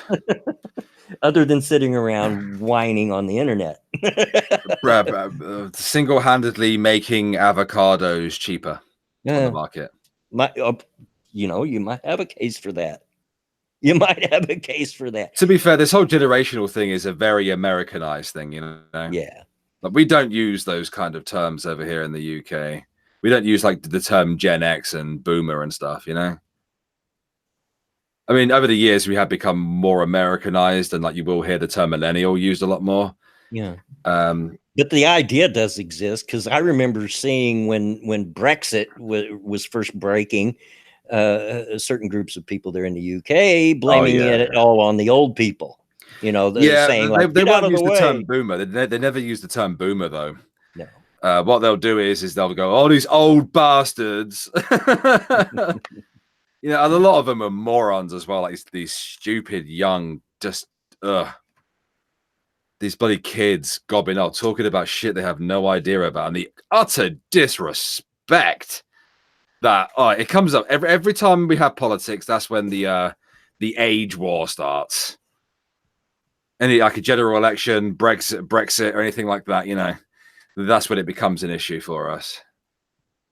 Yep. MC says it wasn't boomers who put a man on the moon, but they did develop stealth and cell phones. Yes and no. I mean, the technology that was used to put men on the moon, part of it, at least the rocketry, actually came from Nazi Germany. So it did come from what we would call the greatest generation, I guess. But it did happen firmly within the boomer time period. I'm sure a lot of boomers, or at least some boomers, had worked on the project. But yes, the technology, I will admit, the rocketry and so forth, came from Germans that we got out of Germany and said, okay, we won't imprison you if you make this for us. Pretty much is what happened. I did see this on Twitter, and obviously I'm a Brit, and we don't really have the same kind of gun laws that you have from state to state, nor do we have the same kind of culture or attitude towards guns generally. Yeah. But I think it's worth bringing up because you're American. Obviously, the majority of the people in the audience are American too. I don't know if you saw this from Eric Swalwell. Gun manufacturers must be held accountable for gun deaths. Read that again now. Gun manufacturers must be held accountable for gun deaths. This old thing again. And this was tweeted out June 21st. Yeah, this gets brought up, and it's not just about guns. It's about a lot of things. There's been people trying to hold, fast food joints like McDonald's accountable for obesity. And there are states with laws. I'm pretty sure mine's one of them that hold bartenders accountable for somebody leaving their bar and going out and getting in an accident. Yeah. Yeah, no.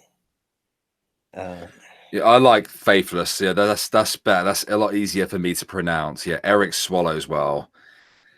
Yeah, he's got a little thing. It looks like he's running for a position. Yeah, his plan to end gun violence. I can assure you that starting with guns themselves is not the way to do it. But he's got a 4-step plan. He wants to allow people to sue gun manufacturers. I don't think that's gonna do anything except for maybe put a few people out of work, especially for the smaller gun manufacturers. 2, ban guns that metal detectors can't sense.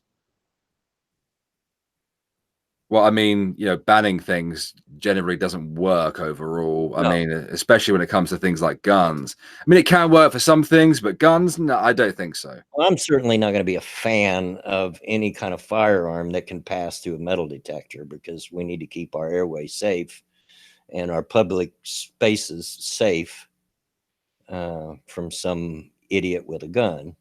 Mm-hmm. And I'm not, by saying idiot with a gun, I'm not saying all gun owners are idiots. I'm a redneck. That's my culture, for Pete's sake. Of course, I'm not saying that.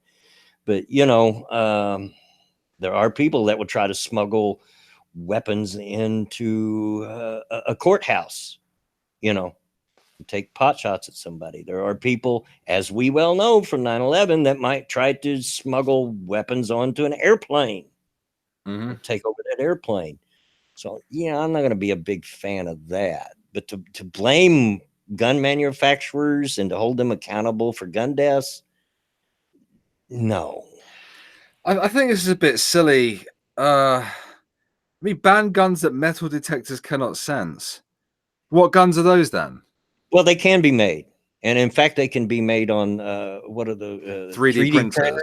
Yeah, but how many people have been massacred with 3D printed guns? Not very many. In fact, I don't know that any have, but it is possible. Like every time I hear about like a mass shooting, for example, which obviously isn't all gun crime, but it's usually done with, well, metal, traditional guns, pistols and rifles and that kind of stuff. I don't really see any of them being done with a 3D printed gun. Now, obviously, there is a lot of gun crime, especially in places like Chicago and that. But I doubt that the gang members that are shooting each other up are using 3D printed guns either. Yeah, no, absolutely not.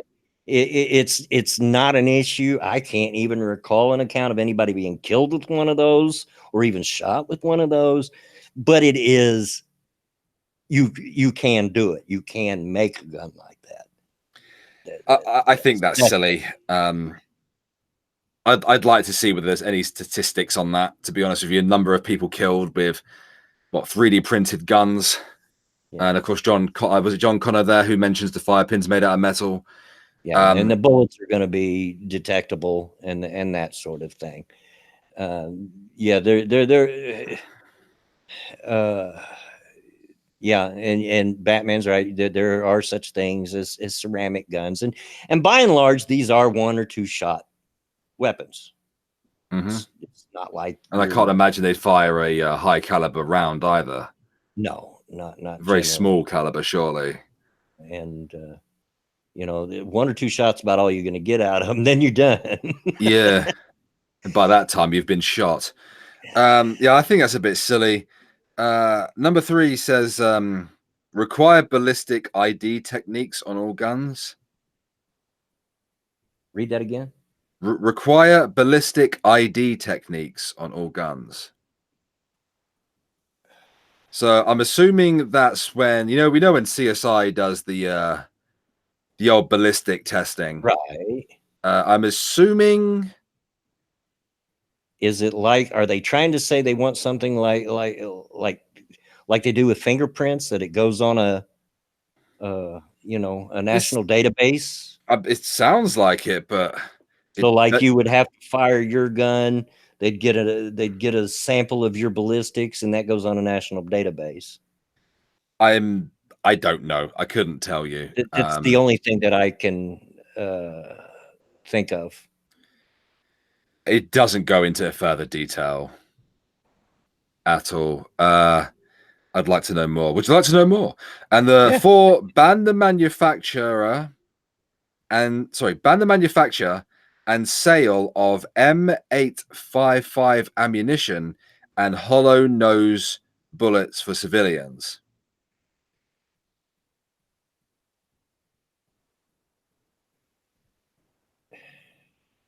You know, if you ban a particular type of ammunition, other bullets work. I mean, I know that hollow pointed rounds do just devastating damage. Yeah. Which I could swear that they're banned by the Geneva Convention, but honestly, I might be wrong on that. Honestly, if a person has the right equipment, and it's not that expensive to have this equipment, and has the right knowledge and know-how, they can make their own ammunition. Yeah.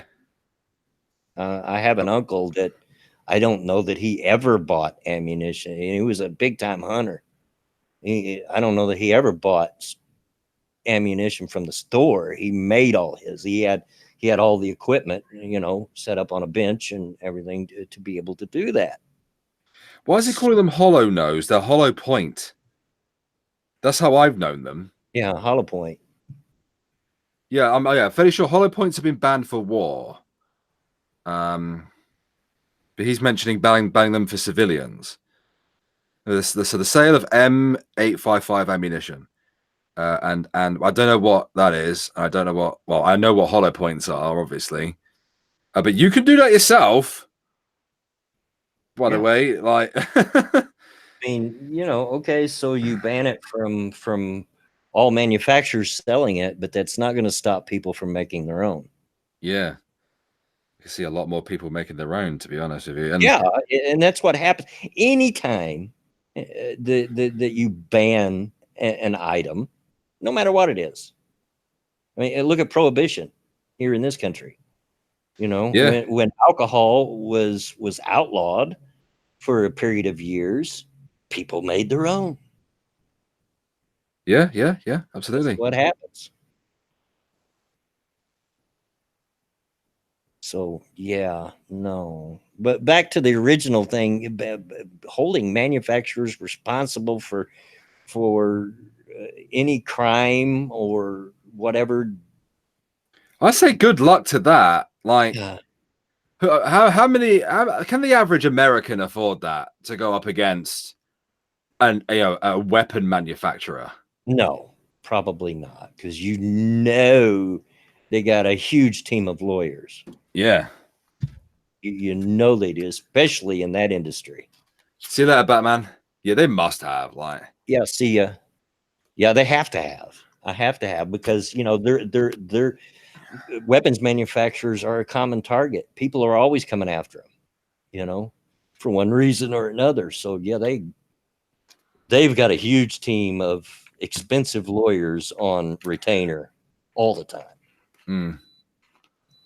As far as with a hollow point, you don't get an exit wound, do you? No, and that's the thing, which is much more dangerous. Is that when it strikes the target, it spreads and out to such a way that it's probably not going to exit, which causes massive damage internally. Internal organs are destroyed by it. So you're less likely to survive at least a center body shot from a hollow point than you are other ammunition. Not that it's impossible, but you're less likely. So the M855 is armor piercing. Well, you'd want something like that, right? Wouldn't you? It's better to have an exit wound with a human being and then save their lives from it, because it won't ricochet around their body then. A clean shot going through the front, come out the other side. I mean, the exit wound is usually fucking huge, but it's a lot better than having your innards ripped apart. Sean DW175, that would be like holding Maglite responsible, which is I don't know if you have them over there, but that's flashlight, what you call a torch, a flashlight manufacturer, responsible because someone robbed your house. Exactly. What if somebody stabs you with a screwdriver and kills you? Is Stanley Tools responsible because they made that screwdriver? Yeah. I mean, over here we hold whisk producing companies are responsible for murder. Yeah. Because you know how dangerous whisks are. I mean, they come with the scope and everything, laser pointer and all that. By the way, I miss being able to fire a GPMG. Oh yeah, with my laser sight. Yeah. I bet you do. I've never fired a military grade weapon. Never fired a full auto weapon. And I'd like to do it sometime. It's a lot of fun. Just for the experience. I'm absolutely sure. Heck, it's especially mounted. Hold on a second. Back in a second, mate. Okay. Heck, it's in my DNA. I'd probably have a blast. Like, oh heck yeah, let's shoot this. But yeah, Faithless's potato peeler manufacturers are going to get it next. Yeah, exactly. I'm back. Welcome back. But yeah, people are stupid, and it just goes back. And I know it's an old saw, but it's true. It's just absolutely, positively, 100% true and irrefutable. It's not guns that kill people; it's people that kill people. Mm-hmm. The gun is just a tool, Yeah, and exactly. that's all it is.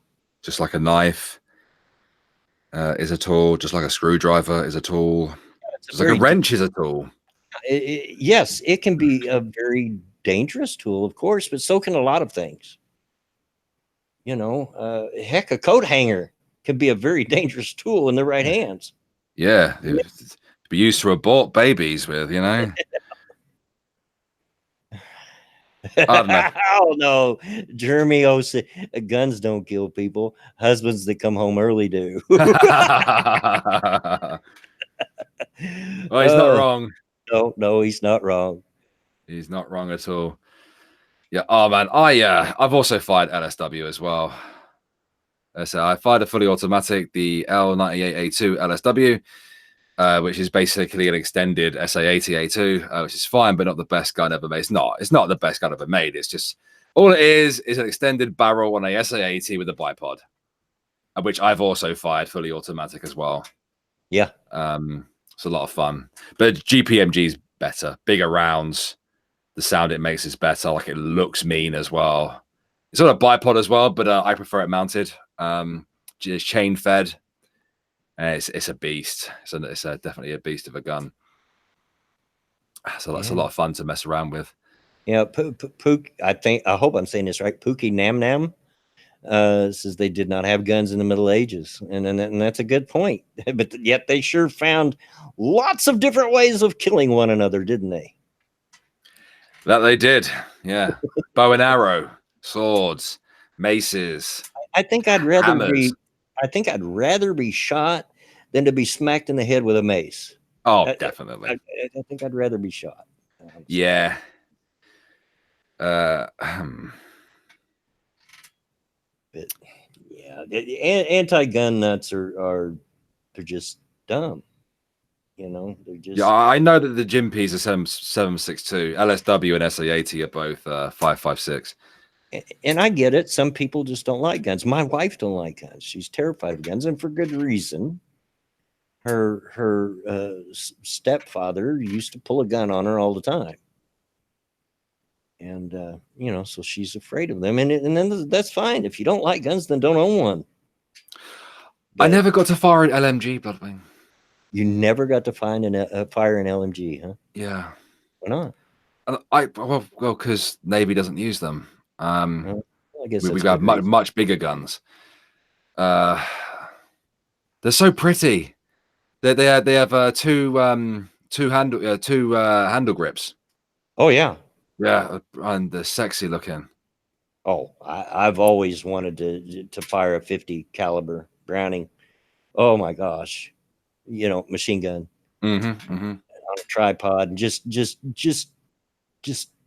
shoot the crap out of it. I wouldn't even have to be shooting anything in particular. You know, just fire it.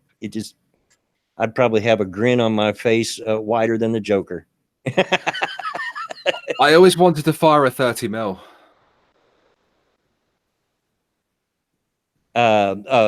Sorry, Bear. I was getting I didn't hear what you said. I was getting a donation at that point. Oh well, read it then. Thank you, Jaeger Pony, for the very generous donation. Star Trek taught me guns don't kill people. People don't kill people. Plot contrivance kills people. Fair point. Fair point. Yeah, losing your plot armor. That's what kills you. Yeah. So what was it you said you've always wanted to fire a 30 millimeter? Yeah, the 30 mil, because on Royal Navy warships, obviously I was a Type 42, which had the 20 mil, not the 30 mil. Right. But on the frigates or the Type 23s, they the 30 mils are built into these machine that it's like a thing that you sit in. And like you sit in it and you can rotate it and all that kind of stuff. And it's just so cool. You know, you sit in this little pod, you're sat there armored up, and you're rotating it. It's a fully electric and all that kind of stuff as well. And the sound it makes is glorious. I've always wanted or would have liked to have been a fly on the wall back when the Japanese were testing the guns that they put on the Yamato. Those guns were so powerful that the equipment that they used to measure its distance, they had to put that equipment a long way away and put it in a cement bunker because of the force off of those guns when they fired would destroy them. I'm willing to bet that on the Yamato in particular, the crew would have had to brace every time they fired a gun, because there's this big thing on ships that you have to do when you're about to be hit by something. And you go brace, brace, brace, and if you stood up, you have to bend your knees a little bit and you have to hold on to something. Because if like you get hit by something with that produces a hefty amount of force, probably like one of those guns, your bones will completely shatter. And I imagine that firing all of those guns at once would have caused a lot of issues. Might have tipped that boat over. It might have just tipped that boat right on over if they all fired in the same direction at the same time. Could you imagine? Just, oh god, that must have been terrifying, man. Like you're a part of the gun crews on that thing, you know, and you're expected to kind of like run from A to B, reloading these gigantic rounds. Oh yeah, I was watching a special on it and was just about the Yamato, and you know, forget about the noise it made. The percussion off of it was enough that if you stood too close, it could cause you internal organ damage. That's what I'm talking about. Like, oh my gosh. I'm not convinced that a few Japanese people were killed by those guns. Like, not even being hit by them, just being near them. Absolutely. I mean, you know, I've mentioned before I used to work at FedEx, and I work with some really big planes. And I didn't load all of those big planes. Like I've never got to load a 747, although I did watch them do it. God, that was fascinating. We're talking about an aircraft that has several floors inside. It has an elevator. But the biggest aircraft that I ever personally worked on was an MD-11 or its cousin, the DC-10. And those aircraft at idle, and the engines would often have to be at idle because they want to keep the engines warmed up so it can take off in a hurry. Yeah. You can't just fire up a jet, folks, and take off. You got to get that engine warmed up a little bit. And if you got anywhere close to of course, you don't want to get behind it at all, or too close to the in front of it, or you're going to get sucked in. you got anywhere in the vicinity of those while they were idling, you felt it in your chest. You know? Yeah, dude. Yeah. Oh, I've been far too close to a typhoon when it was in the air, because it decided that it was going to come like really low to the ship's forecastle when I was stood on the forecastle, and that was a nasty, horrible feeling. Yeah. And it's the same with the Sea Dart missile. That thing fires off, mate, and you can feel it vibrate all your internal organs. Like, it's not nice. It's not a nice feeling at all. Atheist Icon says DC-3 is a beast. Don't at me. I actually loaded a DC-3 once.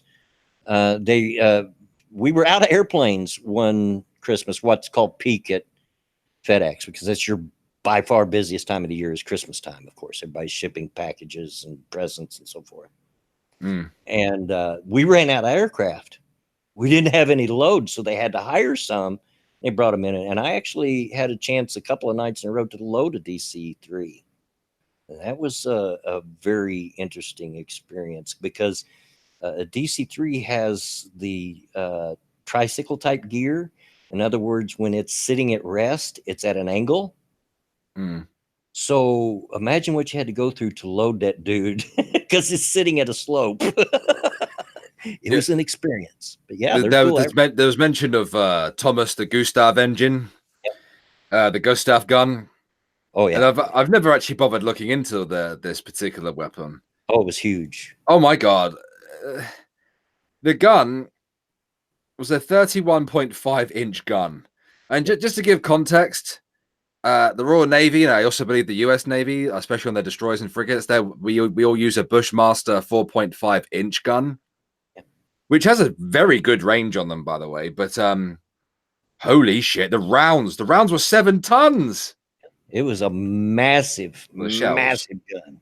Jesus, to take out the French forts. Good grief! Like a gun attached to a train isn't exactly the most. No. And that was the big problem with it. It wasn't incredibly usable in every situation.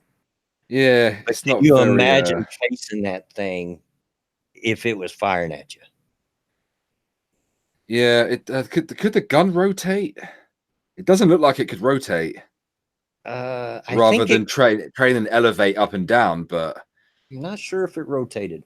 My memory is failing me on that.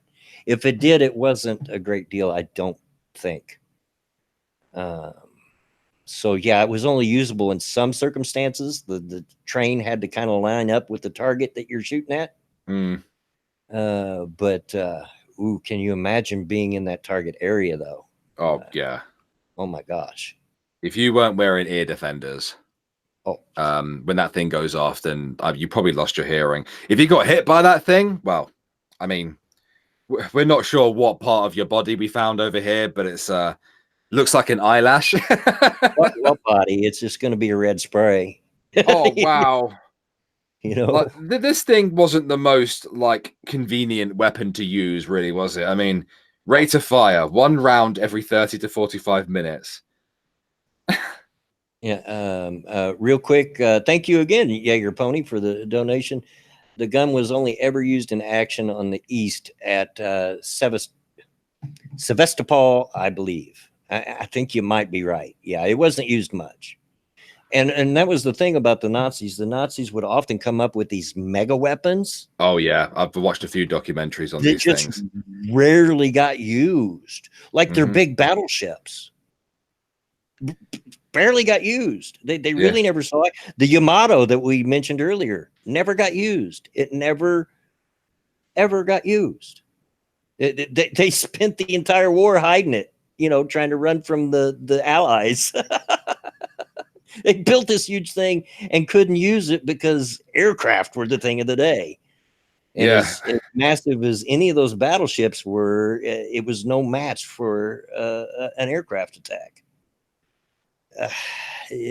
But they're submarines. Now, some of their weapons might have changed the course of the war had it come earlier. Like the Nazis did invent a submarine, which was the basis of which what the American Nautilus class submarine was based off of.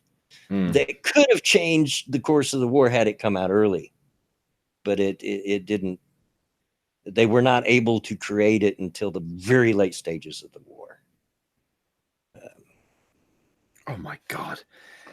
The crew of the train tank, 250 to assemble the gun in 3 days, 2,500 to lay track and dig embankments, 2 flak battalions to protect the gun from air attack. This isn't a very good thing, really, is it? Someone mentioned about it could hit the southern England from France. Yeah, so could modern like 4.5-inch guns. They have like a range of 12 miles, mate. Yeah, And you know the channel ain't that big.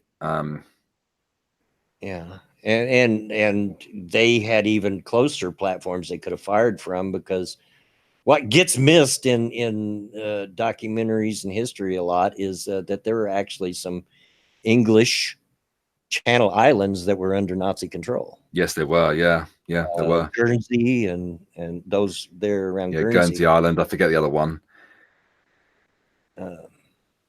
So, don't see, y'all have got me all off on World War II crap, and you know what I'll do. I will go on forever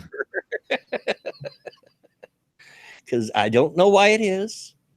I'm just fascinated by it. It just that's the thing. Germans destroyed it before you lot turned up. Oh, so sad. Destroyed what? Gustav. Oh, the big gun. Yeah. That's sad. Well, they tried to destroy those submarines that I mentioned earlier. They tried to destroy that, but we did find one that was still intact. The U-boats. Yeah. And believe it or not, these submarines partially ran off of hydrogen peroxide. I'm not joking. They did what? Sorry. Yeah, Jersey is the other one, Joel. Yeah, these submarines partially ran off of hydrogen peroxide. Why? Yes, the same hydrogen peroxide that you pour on your cut or bleach your hair with. But why? It was smart, because think about it. The older the U-boats that they ran in the wolf packs that were famous and all that, they were basically diesel powered with a battery backup. But the battery packs in those U-boats did not last long. So even though they were a submarine, they spent most of their time on the surface because a diesel engine has to breathe. Yeah. So, and they figured out a way to use this hydrogen peroxide as a fuel and could run it underwater, and in turn charged these humongous banks of batteries where they could just run silent for days. Even. That's what you want, though. Yeah. It could have really changed the at least the battle for the Atlantic if it had come out earlier. This thing was a monster. I bet. Submarines are interesting things, aren't they? Yeah. They really are. Do you know what the most like? Because as you can imagine, submarines have a certain level of secrecy about them. Yep. And obviously, the commanding officer will have top secret level clearance. But do you know what the most secret thing on a submarine is? What's that? It's propeller. Oh, really? Yeah, the propeller design is usually very, very, very secret. Like red level TS, top secret. Yep. Because that's that's the thing that makes the most noise, and submarines need to be able to be as quiet as they possibly can. Joel Brown says, Bloodwind, can we have a live stream about history next week? It'll be great.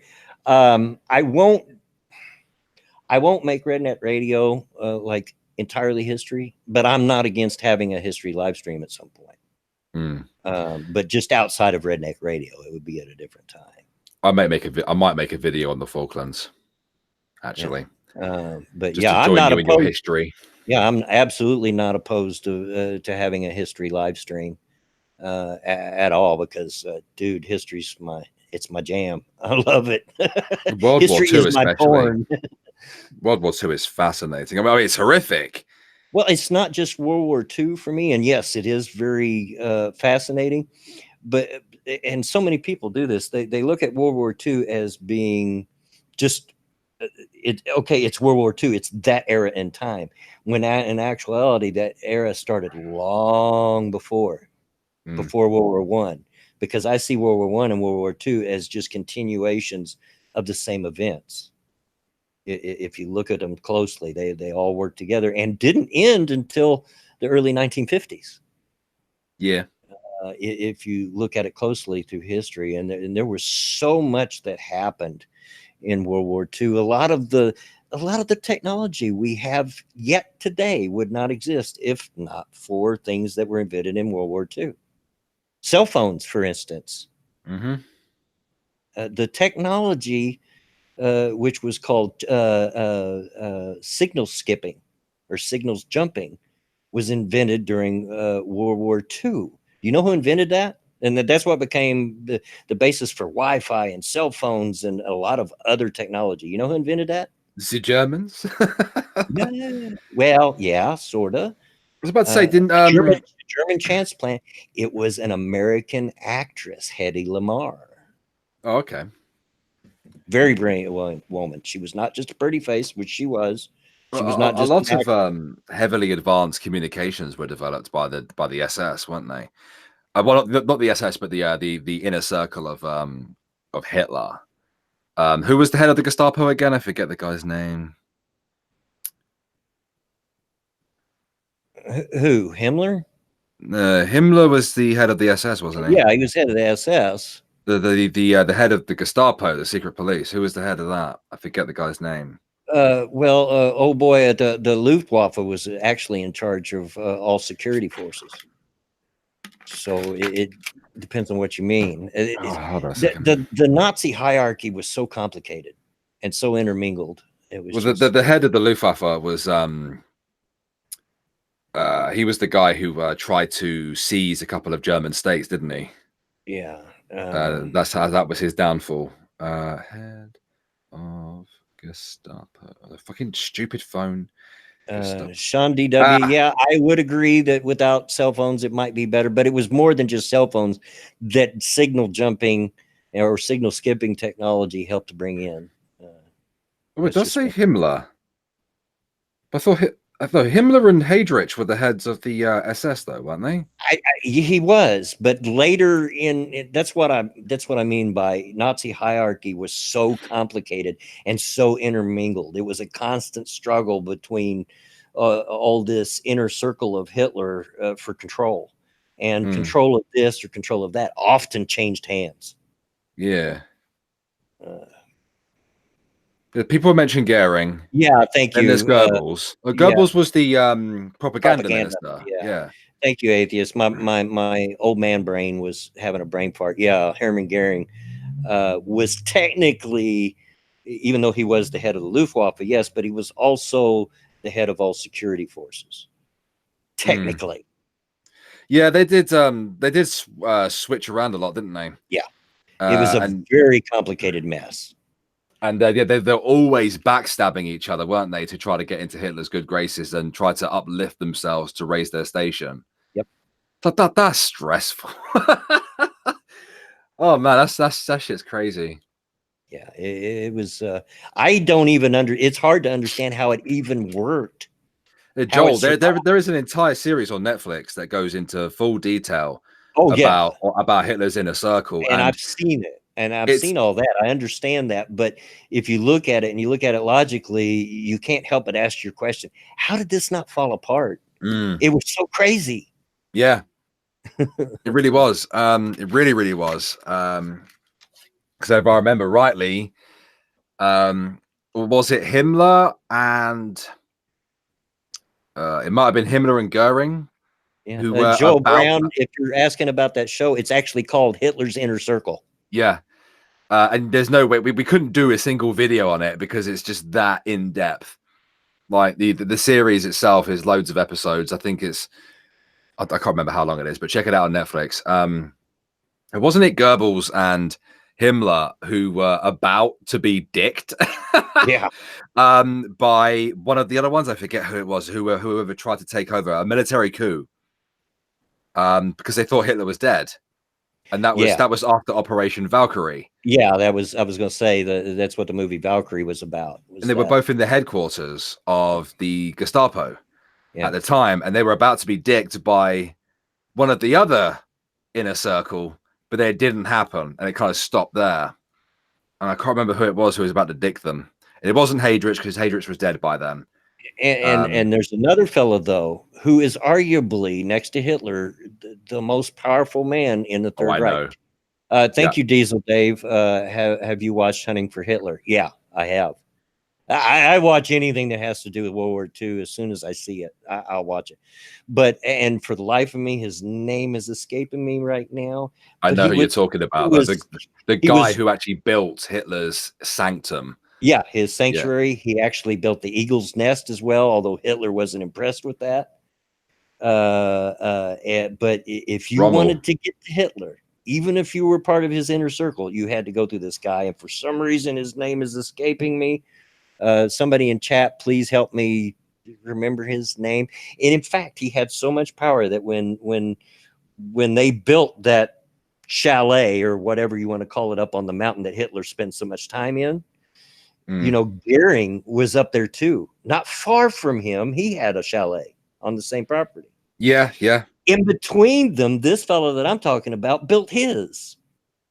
And when they were building the underground bunkers and the tunnels, Goering wanted his connected so he could get to Hitler. And this guy refused, and he was never connected. Hitler's architect was Albert Speer. Yeah, it wasn't Speer. And it was through Speer that he became so close to Hitler. Yeah. Bormann.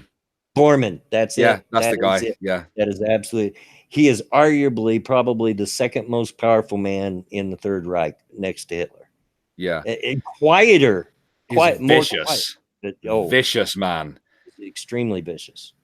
Extremely calculating, intelligent. I mean, but if you wanted to get to Hitler, you had to go through this guy. Yeah. Had to.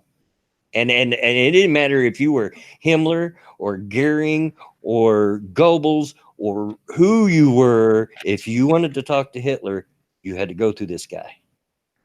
Yeah, that's certainly how it became. I mean, I always forget the other Rudolf Hess. Rudolf Hess was the first person to be that kind of guy. Even though he was quite theatrical, I suppose. Like the amount of love he showed Hitler on a public scale as well was ridiculous. I mean, even though, of course, you know that he tried to fly a plane into Scotland and all of that. Parachuted into Scotland. He was a little off in the head. Yes, but even though he'd done that, the man loved Hitler to the end of his days. I mean, he loved him. Yeah, he did. There's enough speeches that were caught on video where, you know, it's Rudolf Hess giving his speech before Hitler's, and just the way that he looks at Hitler. Yeah. It's like, oh my God, like get yourself a guy who looks at you like Rudolf Hess did to Hitler. Oh yeah, absolutely. Yeah, he was a bit mental, that guy. I mean, they were all mental, but like his was far more visible. Yeah, I mean, and there's absolutely no question that after he was captured in Scotland, he had a complete and total mental breakdown. The dude was nutsy cuckoo by the time that they had the Nuremberg trials. He was totally not at home. Yeah, he wasn't all there really. I mean, I know he fell out of Hitler's good graces a few times, but yeah. Anyway, we have went over like 5 minutes. I was having such a good time talking about history. See what happens, folks, when you get me going on history. This is what happens. But we've got to get this ended, because even though there's no format on this live stream whatsoever, we just take whatever comes and go with whatever. I do try to keep it to no more than 2 hours. It's okay though. It's fine. Oh yeah, to go over a few minutes here and there, that's fine. I'm sure they don't mind. They're still here. Yeah. But I just find that anything more than 2 hours, once you start to get beyond that, people start to get tired. I start to get tired. Yeah. So Look, Misa turns up very, very late. yeah. Redneck Bayo boy. Yeah, and we're just getting ready to end it, Misa. I'm sorry. In fact, I should have ended it 6 minutes ago, but we were talking and distracted. Anyway, thank you to everybody that showed up, everybody that supported the supports this channel with your views, with your likes, your retweets. Just thank you so much, and of course, thank you to those that donated. As always, I can promise you that money gets put to good use. As always, Bear, thank you for showing up. Anything you want to shill? Yeah, I put out 2 videos yesterday. The one I released to the main channel, R8 Bear, on the fat mannequins. That actually got monetized earlier. Very surprised. Cool. Go give that a watch, guys, especially now it's monetized. If you've already watched it, watch it again because it's monetized. And I did release a video yesterday on R8 Alex ripping into Polygon and Kotaku for their ridiculous articles that just I just feel like they don't need to exist, if I'm honest with you. But yeah, go check that out, guys. Yeah, go do it, please. As for me, I should have episode 3 of Redneck Radio finished edited by tonight, so that should be ready to go hopefully by 5. Should premiere it tomorrow at 5:30 EST, so be watching for that. And beyond that, the next episode of Redneck Radio will be next Tuesday at 2:30 Eastern Standard Time. It's regular time. But with that, we're gonna get out of here. So as always, get out of my yard. Bye, guys.